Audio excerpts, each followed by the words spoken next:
Aquí con un poco de lubricante de silicón en spray voy a limpiar al rotor. Aquí se vale casi cualquier clase de sustancia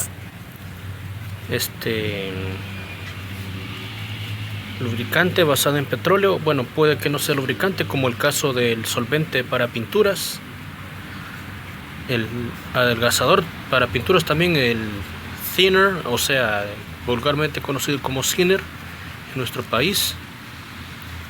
Podría servir el benceno, algún otro solvente así aromático basado en hidrocarburos. Y aquí vemos el color.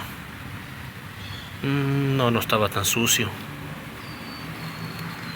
Realmente no estaba tan sucio.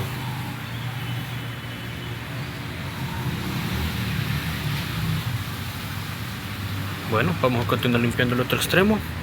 Luego voy a remover estas arandelitas. Voy a demostrar bien qué son y cómo se usan en el equipo, claro. Pero por lo demás parece que esto está bastante limpio. Ahora hay que limpiar al bushing. Ya hice este procedimiento con el bushing trasero, pero hoy, para hacer un poco más breve el video, lo voy a hacer con el frontal. Ya este